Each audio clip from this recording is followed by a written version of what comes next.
Bismillahirrahmanirrahim. Elhamdülillahi Rabbil alemin. Vessalatu vesselamu ala eşrefil murselin. Seyyidina Muhammed ve ala alihi ve ashabihi ecmaîn. Bugün hem de şu balalarını okutuşunun zürürlüğü hakkında toxtalaylı. Balalarını okutup bilimli kılış farz endi. Çünkü Müslümanlıkның beşi ilim. Kur'an-ı Kerim'de dastlabda Muhammed sallallahu aleyhi ve sellem'e kelgan vahiyni o'qi degan vahiy bo'lgan. Alloh taolo Qur'on-i Kerim'de fa'lam ennehu la ilahe illallah deydi. Allah'tan başka hiç ilah yok ekanligini bilgin deydi. Aytibli qo'ymagin bilgin deydi. Anda bo'lgandan keyin bizning musulmonchiligimiz, mu'minligimiz o'qimasdan, bilmasdan to'liqlanmaydi. Balalarni kichigidan maktabga berish intayin bek zarur. Endi bu yerda bundoq bir masala bor. Biz vatandagi chig'imizda bu maktablar shu kommunistning maktabi, atizm maktabi. Endi shu majburiy kishilar maktabga biratdi. Endi ba'zi kishilar hatto shu aqidasini buzayotmasin deb maktabga bermaydi. Hatto maktabni chiqarib olish uchun pul verib akış qilib maktabni chiqarib olganlar bor. Shu bolalarimizni aqidasini saqlab qolamiz deb. Shunday bir ahvolga yo'liqqan, shunday ahvollar bo'lgan. Zaten ular da bu maktabda endi Xudo yo'q deb o'gitib, atizmdan o'gitib endi qiladi endi. Ahvol shunday bo'lgandan keyin musulmonlar farzandlarini saqlash uchun shunday qilgan. Endi biz mana chet elga chiqdik endi. Mesela çıklarımız Türkiye'de, yani Avrupa'da, bir yerde dünyanın hem yerine takılıp kettik Uygurlar'da. Yani biz chet elge çıkandıkken, chet eldeki mekteplerge karsak, mesela devletin mektepleri karsak, bu mekteplerde atizmni teşvik kıldığan, dinsizlikni mecburlaydıgan nimi yok hem de. Hem de herhalde şu Avrupa'nın mekteplerinde heptide birkaç saat hamma dinning darslari bo'ldi emas. Xristianlarning darsligi, musulmonlarning darsligi. Bunda bo'lgan yerda dinni tusash va atizmni tashviq qilish, dinga qarshi chiqish yo'q degan gap endi. Bular Turkiyada hamda haftada 4 soatlik diniy dars va har qanday maktabda endi. Imom Hatib jiq bo'ldi endi. Turkiyadagi maktablar umuman hem de atizmni teşvik kıldığan andaq narsa yok. Allah karşı emas, bu Müslüman devlet. Bu aşularımız hemmesi Müslüman. Hem de bizim medresemizge seliştiği vaxtida tarixten biri bizim medresemiz aşında yaramlı adamlarni yetiştirib chiqargan. Mesela İstanbul'ni fethi kılgan Sultan Muhammed Fatih mu?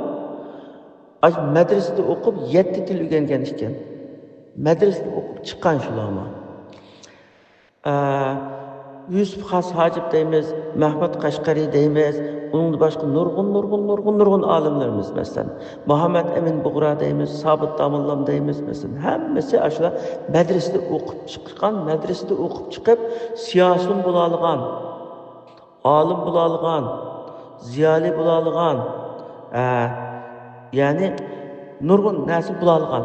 Yani medreseler bizning tariximizda yaramlı adamlarni yetiştirib chiqadigan shunday bir makon bo'lgan. Bütün millatda shunday bo'lgan. Turklarda shunday bo'lgan, bizda shunday bo'lgan. Medreseninki qimmati haqiqatan yuqori endi. Hamda hozirgi zamonga kelaylik, hamda hozirgi zamonga kelsak hamda medreselarimiz bor. Devletning maktablari bor. Maktablarga qarasak, maktablar nayt muntazim ders beradi va biz dinimizda imom xatib emas maktablarda haftada 4 soat ders, diniy ders o'qitadi. Imom xatibda bu imom xatib maktablarda diniy ders jiqroq, salmoqli jiqroq bo'ldi. Hammasi davlatning maktablari endi. Endi bizning o'zimizning medreselerimizga kelsak, uning saviyasi qanchalik uni men hammani biz tadqiq qilib o'ltirmagandan keyin hammani bo'lolmaymiz. Endi bir masala hozirgi dunyoda qanday bir yerga borsam, diplomang bo'lmasa, qancha daryodek ilming bo'lsa-mu, bu diplomang bo'lmasa e'tiborga olmaydi ekan. Hatto o'zimizning davosini, vatanning davosini yurgizish uchun bir unvoni bor kishilar uni yaxshi yurgiza oladi ekan. Endi mushu davlatning maktablarida o'qib, diniy olim bo'lmamdi, qari bo'ladi albatta bo'ldi. Masalan, bularda bunda bir sistem bor. Mushu qari bo'lish uchun bolalarniki 14-15 yoshlik bolalarniki agar qari bo'laman desa, 1 yil kechiktirish bor o'tir maktabda. 1 yil kechiktirib, 1 yil fursat berdi. Shuning bilan uni maktabni qari bo'ldi. Ya'ni shu maktabni o'qib turibmi yana ayda qari qilish programmasi bor ekan bularninki. Mukammal yaxshi bir program bor ekan qari bo'laman deganlar uchunmi. Ondan keyin masalan mushu davlatning maktabida o'qib, mana mushu imom xatibda o'qib chiqib, andin doktor bo'lib, professor bo'lib, mushularniki mushu universitetlarda diniy dars berayotgan ustozlarimizmi jiqayni bizning Uyg'urlarning ichida. Uni ismini sanashning hojati yo'q masalan.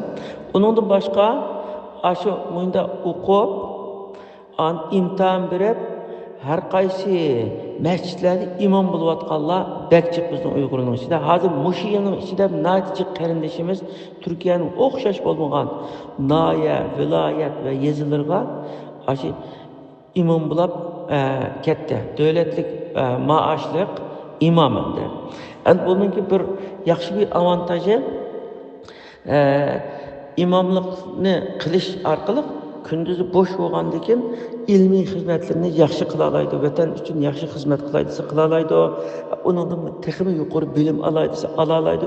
Shunday yaxshi bir fursat bor. Bu bitabning yaxshi. Bizningki shu doktor, professor, bunda qarindoshlarimiz, ustozlarimiz bolalarga ilm berish, ularning qalbini oqartish, bunda ishlarda bak yaxshi xizmatlarni qilganlar davlatning tarkibida ayda turibdi. Bu hamda o'zingizning kelajagini, turmushingni bir ta'minlagandan keyin, uningdan keyin bu tarafni xotirjam bo'lgandan keyin vatan uchun, din uchun, millat uchun xizmat qilishga natija vaqti chiqadigan. Chunki odamning kallasi iqtisodiy ishlardan, turmush ishlaridan xotirjam bo'lganligicha, shunga bizning tarjih qilganimiz bolalarni cho'qim maktabga berish. Diniy maktabni cho'qim o'qitish. Ya'ni dinni o'qitish, fangimi berish. Endi fanni maktab %100 shunday yaxshimi, pokizmi, andaqmi emas. Endi vatanda deganimiz qo'shsa, maktab desa, vatanda maktab desa, otizmni o'rgatadigan, insonning aqlini, axloqini buzadigan ayna kommunizm maktabi hamdi. Chet elga chiqqandan keyin maktab desak, u maktab emas. U emas hamdi. Endi bu madrasadagi naydi munavvarmi, andaqmi emas. Andaq bak munavvarmi emas. Kamchiliklarmi bor. Nimishqa desa, bu maktabga borgan bolalarningki, nurg'un bolalarningki, shu ustozlar, muallimlar, Turkiyadagi muallimlar ma'arifni isloh qilmagandan keyin, ma'arif isloh qilmagan ya'ni bor. Shunga bu muallimlarningki bak qalaymaqan jo'ylaydigan mana CHP zihniyatlik, mana ilmoniya, nima zihniyatlik, dinga o'ch ashida muallimi bakchi. Ham o bolalarning ichidami shunda ota-onasi shunda bo'lib, shunda tarbiyalanganlarmi jiq. Shuning bizning bolalarimizning ashlarning orasida ezib ketmay, o'zini tutib ayna qila oladigan nayt az va tas bo'ladi. Buningga yani bu da qanday qilganda biz ashning taqobil bo'ldi deganda buning hammasining chorasi bor. Bola 0 yoshdan 6 yoshgacha ota-onaning qo'lida. Bu shu vaqtning o'zi mushu oq qog'ozga nimani siza oladigan bir fursat bizga. Alloh bergan ajoyib bir fursat. 6 yillik, hatto 7 yillik fursat. Mushu fursatda biz ashning qalbini iymon bilan uchiralsak, iymon, axloq, aqida, halol harom mushu binasini ochib uchiralsak, ochib olgan, u Qaysi maktabga berib o'qisin, u o'zgarmaydi. Biz shunday bo'lgan maktab, vatanimizda. Men shu aqlimga kelsam, onamning qo'lida Qur'on kitobini ko'rgan. Aqlimga kelib, onamning qo'lida Qur'on kitobini ko'rgan. Ha, shunda Qur'on o'qiyotgan ulug' bizning Qur'onimiz ekan, kitob bizga foydali material ekan deb shuni tushungandim. Shu o'chog'da mechitli taqoqli bo'lganda, bu 80-yilning 70-yilning oxirlari biz shu aqlimizga kelgan vaqtda uyda o'qiyotganda dadam shu farz namozlarni shunda ovoz ulug' ayda o'qiydi. Hozirgacha shu namozda o'qiladigan kichik suralar, masalan, Qur'on Karimning oxirgi 10 sura, hozirgacha meni quloqimda dadamning o'qigan ashunisi bor. Bu qiroat dunyodagi eng go'zal qiroat deb o'ylayman menimda. Shunchalik bak menimga shunday siqqan. Uning biz 7 yoshga vatanda 7 yoshda boradi maktabga, miyada 6 yoshda boradi ekan. 7 yoshga maktabga bordi. Maktab bizga o'rgatdi, jamiyat tarixi deb o'rgatdi, shu otizmni o'rgatdi, nurg'un narsalarni o'rgatdi. O'rgatgan biz o'yga kelgandan keyin dadam ayda suratda nimani o'rganib kelganini qanday qildilar. Unda dedi desak, ular shu xato gap bo'ldi. Bizningki iymonimiz mustahkam bo'lishi kerak. Bizning dinimiz bunday deb tushuntirib qo'yadi. Boshqa do'stlarimning ota-onasini shunday tushunadi. Mening dadamdan bak yaxshi tushuntirib qo'yganini bilmayman. Shunda qiladi. Mishalimiz shunday qila olamiz. Nimishga? Bu bala Alloh taoloning bizga omonati. Buni hammalar bu balamni maktab adam qilib qo'ydi degan odam xato gap qilgan odam bo'ldi. Maktab hech kimni adam qilib qo'ymaydi. Maktab ilm berdi. Hatto madrasa ham shunday. Madrasa ham ilm berdi. Odamni axloq, iymon, e'tiqodni oila berdi. Oila bermay turib, 7 yoshgacha bizning qalbiga binoan bermay, shunday avatib qo'ysak bo'g'u, ashyoqda qanday xurofotli bo'lsin, qanday xato fikrli bo'lsin, qanday dinsizlik bo'lsin, hammasini qabul qilaverdi u. Bo'sh bo'lganligini. Bo'sh stakanga nima qo'ysak qo'yiladi u. Biz stakanni to'shqizab qo'ysak, to'shqizab avatsak, tupsiga binasini qo'yishimiz ehtiydi u. Shuningga o'xshashda, endi bu yerda pitning achchig'ida chapanni o'tqa solmaslik degan bir gap bor bizning Uyg'urlarda. Endi Turkiyaning maktablari bunday bolalarning e'tiqodini o'zgartirdi. Bolalarga bunday erkinlik, demokratiya, ilmoniya, Atatürklik deyiladi endi. Masalan, shunday nimalarda bolalarning nimasini e'tiqodini o'zgartirdi deb qo'rqib maktabga bermaslik eng chong xatolik endi bu. Bu u bolani 7 yoshgacha uning qalbini iymon, axloq, islom, halol, harom, qimmat qarashlar to'ldirish bizning vazifamiz. Alloh taolo bizga buni topshirgan. Ya ayyuhallazina amanu qu anfusakum va ahlikum nar deydi. Siz o'zinglarni va bolalaringizni do'zax o'tidan saqlanglar degan shu tarbiyalab o'zinglarni shu mahkam tutib saqlanglar degan gap. Hech qanday yerda Alloh taolo u maktabga nimaga u mas'uliyatni o maktabga xitob qilib yoki muallimga xitob qilib islomda mushta hisob berishlar, mushta degan bir oyat yo'q endi. Ya'ni bu mas'uliyatni ota-onaga bergan. Ota-ona mas'ul bo'ladi. Ota-ona qanday tarbiyalash uchun shunda tarbiyalaydi. Maktabga avatgandan kim bo'lgan? Shu kontrol qilib, har hafta bir kun bo'lsin bolalarniki nima o'qidinglar? Eng muhim shu ideologiya masalalarida, qimmat qarash masalalarida, axloq masalalarida nimadan o'rgandinglar, nima o'qidinglar deb tekshirib, shunaqa xato ketganlarni raddiya qilib, aniq qilish ota-onaning vazifasi u. Ota-ona agar o'qimagan, bilimsiz odam bo'lsa, bilimli odamning yordami bilan uni qila oladi. Qilaman desa qila oladi. Chunki bola ota-onaning bolasi bu. Ota-onaning bolasi bu. O'zining qimmatli bir varlığı bo'lganda, shuning boshqa tursiga cho'qim chorasi bor.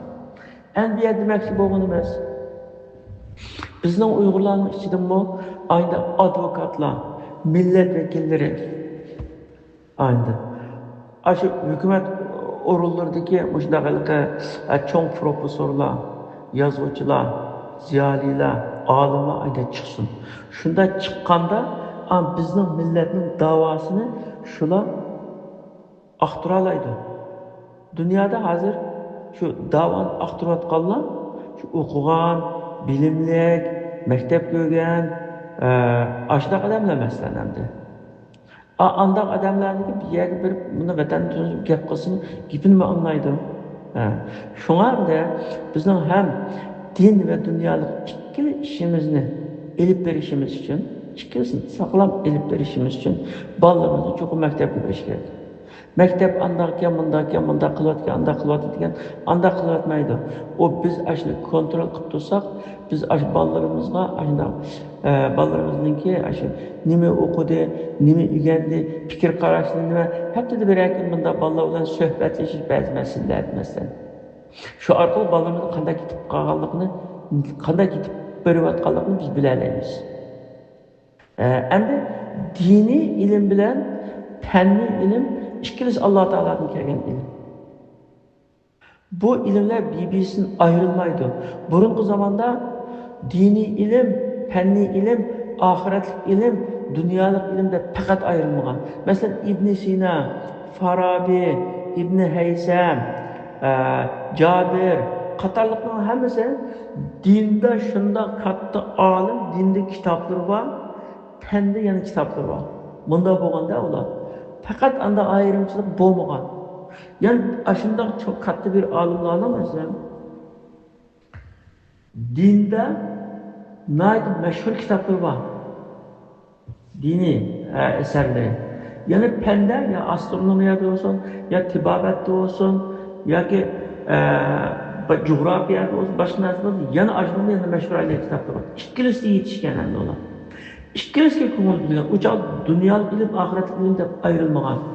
Bu fakat 16. asırdan keyin Müslümanlar çöküşke başlagandan keyin Müslümanlar to'g'ri aqidaning xurofotga, ular shu sofizm tarafga egib ketib, tarki dunyolikda yuzlangandan keyin bu dunyoni kafirlarga tashlab kirib, biz shu xonqa beshitma emas, xonqaga berib o'tiribmiz deb, shuni bilan mo'shunda xurofotning nimasidan biz Müslümanlar, biz Uyg'urlar emas, bütün Müslümanlar mo'shunda bir aqida qolgan. Shuningdek keyin bu taraqqiyotning navbatini boshqalar elib olgan, Endolusni qo'ldan ketgan, endi taraqqiy qilgan yerlar. Ashda bo'lganda, endi bizniki qad ko'tarishimiz yana ikkilisidan bo'ldi. Bu diniy ilm deganimiz masalan Allah Teala'dan kelgan vahiy bilan Qur'on Karim va sunnat orqali o'rganganlarimiz bizning aqidamizni, yo'limizni durustlaydi, dunyo oxiratligimizni shu kafolatlantiradi. Endi fanniy ilm deganimiz umu shu Allah Teala'dan kelgan, Allah Teala buni kishilarga aql idrok berish orqali ashundoq ato qilgan masalan tabiiy ilimler, tabiiy fanlar deymiz ya, tabiiy fanlarni insonlar shu Alloh bergan aql bilan izlanish orqali ashunda taraqqiy qildigan. Endi ikkilisi Allah Teala'nın diniga xizmat qildi. Mesela vahiy orqali kelgan diniy ilmlar, mesela Qur'on, hadis, fiqh, tafsir deylik, o'sha dinga xizmat qildi. Fanniy ilmlarmi joyida ishlatilsa, mesela biyologiya, matematika, ximiya, ashlarning hammasi, tibobat mesela hammasi yani bizning dinimiz xizmat qilishga Allah Teala'nın kainat cheksiz qudratini ko'rsatdi, imonimizni kuchlantirdi. Hammasi Allohdan kelgan ilm. Hammasi Allohdan kelgan ilm. Bu ilm faqat bunda ayrılmaydı. Şuna mesela bir adam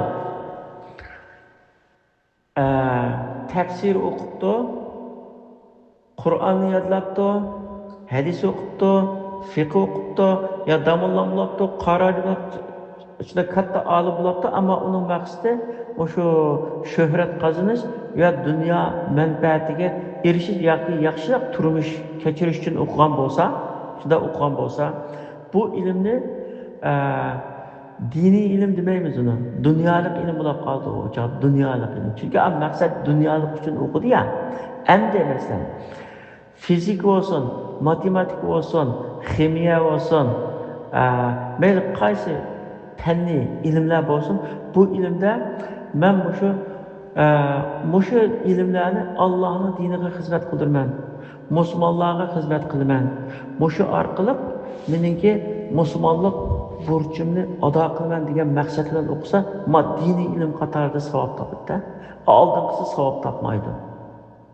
Chunki mayli u Qur'on o'qigan bo'lsin, qorin bo'lgan bo'lsin, hadis o'qigan bo'lsin, fiqh o'qigan bo'lsin, damondan qarajin bulab ketgan bo'lsin.